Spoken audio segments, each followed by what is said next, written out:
A clause guaranteeing no hard border between Northern Ireland and the UK. That, of course, would mean that, well, we basically have a hard border in the Irish Sea as opposed to the risk of a hard border between the Republic of Ireland and Northern Ireland. This was something that's been publicly ruled out by the Foreign Secretary, leading Brexiteer Boris Johnson, of course, in all his public statements. And yet, last night, a letter was revealed which he'd written to the Prime Minister in his capacity as Foreign Secretary, suggesting that a hard border was certainly a possibility. Let's talk about all of this with leading Tory Brexiteer Jacob Rees-Mogg, who joins me now. Good morning to you, Jacob. Good morning, Julia.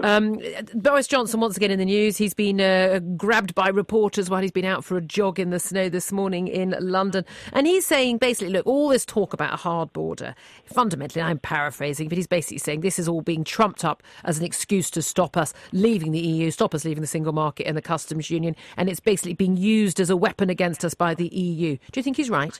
Oh, yes, I think he's absolutely right, not least as the Constitutional Committee of the European Parliament came up with a report that said that there were technological solutions that could be used. It's the Directorate General for Internal Policies of the Union Department for Citizens' Rights and Constitutional Affairs.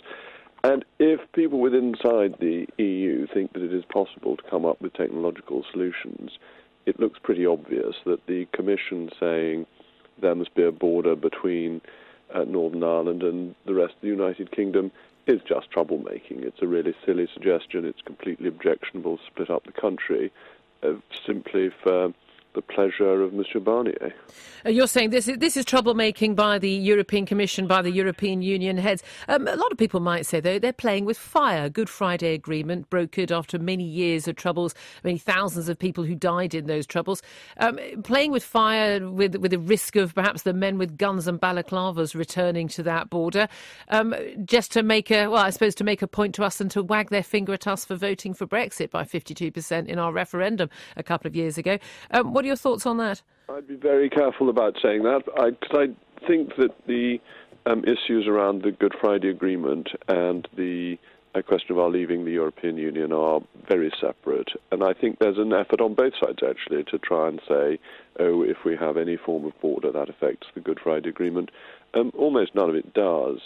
That the issue around the border is not a hard border. Nobody is going to be putting in physical infrastructure with men with peaked caps inspecting every car that goes over. And I think we're beginning to get a bit confused by terminology. That currently what people seem to mean by a hard border is that there may be some customs checks. But in that sense, there's already a hard border because VAT rates are different on either side. Duty rates on alcohol and things like that are different on either side. Immigration laws are different on either side. So there is already a border. There is already a border that is enforced, but it's enforced remotely from the border. And so I think we need to be calm in our use of language.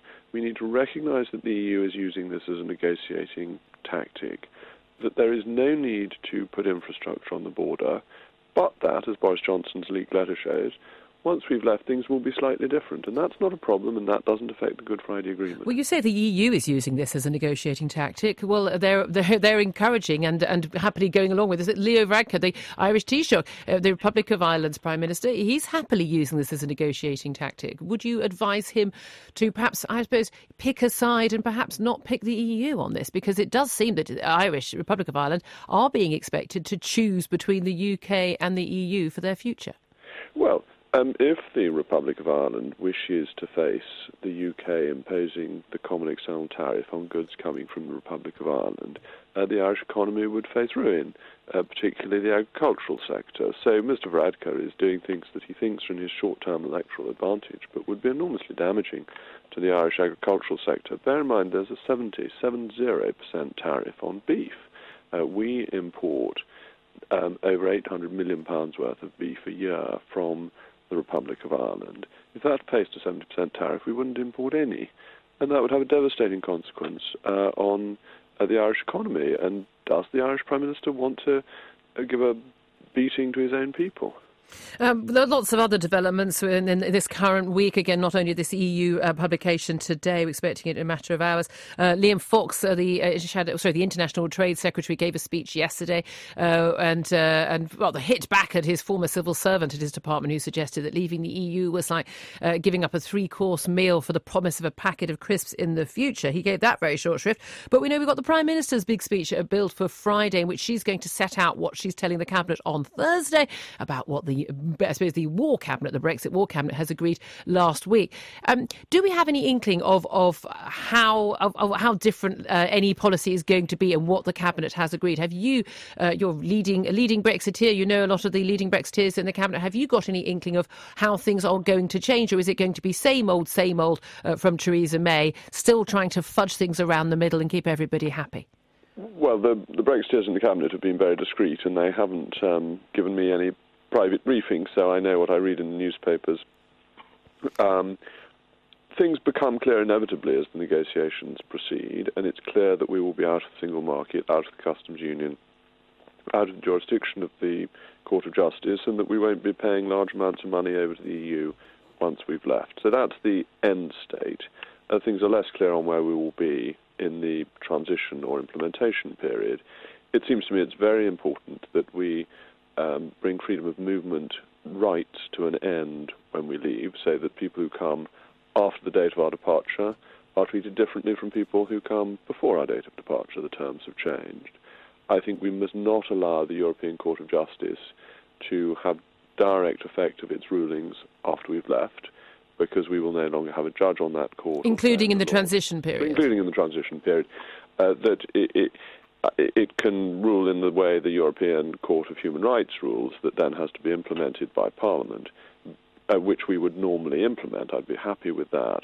But for a foreign court to rule over us when we are no longer a member of the international body that it relates to would be preposterous. But the EU, that's what they're saying, and certainly for Northern Ireland, that's what they're proposing, according to the draft that's been leaked to the Irish broadcaster RTE overnight and is likely to be published today. In which case, should that be a red line for the British government? Well, the EU is trying to turn us into a vassal state. It has recognised that we want to leave as a full member, and its fallback solution is that we should be a colony of the European Union, and that is not something we can accept, and they need our money.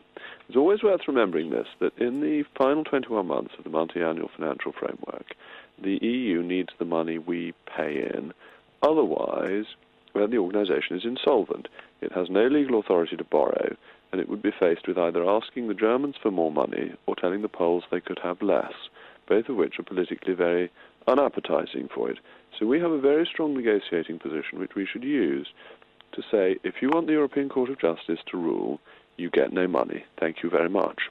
So do you think that the Prime Minister, Theresa May, is strong enough? You're one of the signatories, the 62 MPs who Eurosceptic MPs on the Tory party who wrote a letter to the Prime Minister recently. It was seen as sort of a veiled threat by many at the time to sort of keep on, I suppose, yapping at the heels of Theresa May on this issue. Do you think that she's got the backbone to say, we get what we want or you don't get a penny? It wasn't a threat. It was merely supporting government policy. I'm sure that's how she thought she interpreted it. Yes, Downing Street were delighted with the letter. They said they're very pleased to get letters of this kind. So yes, I think you're absolutely right. She was thrilled, and I think yes, she is being strong enough. I think the position is clear. That the issues she set out in the Lancaster House speech, the Tory Party manifesto, and so on, are being brought forth in the negotiations. The Prime Minister is slightly more tactful in how she puts it than I am, but then I'm just a backbench MP, so I don't need to be so tactful to the European Commission. And do you think she's going to get her way? Or the EU has yet to compromise on a single thing so far as I can remember? Is that right? It asked for £100 billion to start with. They never actually did that. That was a calculation done by the British on what they thought the EU was going to ask for. On what they were indicating they wanted. They definitely wanted citizens' right to be protected by the European Court of Justice forever. So there's been some movement. But the money is our strongest card. They need it. They're insolvent without it. And we should remind them of that at every possible opportunity. OK, and just finally, Jacob Rees-Mogg, before I let you go, it would be remiss of me not to ask, how are you coping with the snow? I mean, since you live in brogues and a three-piece suit every single day, is that the normal attire for battling through the snow in central London? It's not too difficult. I don't think we should get overexcited by a little bit of snow. I think we'll all survive and keep calm and carry on.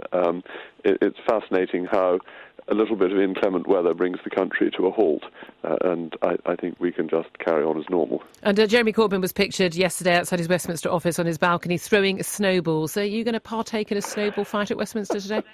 I think my children have been doing a bit more of this than I've been doing. No sledging for the Rees-Moggs? Well, the pity is we're not in Somerset, when there'd be lots of opportunity for sledging. It's a bit harder to sledge in Hyde Park. I'll meet you on Parliament Hill. Jacob Rees-Mogg, thank you very much indeed.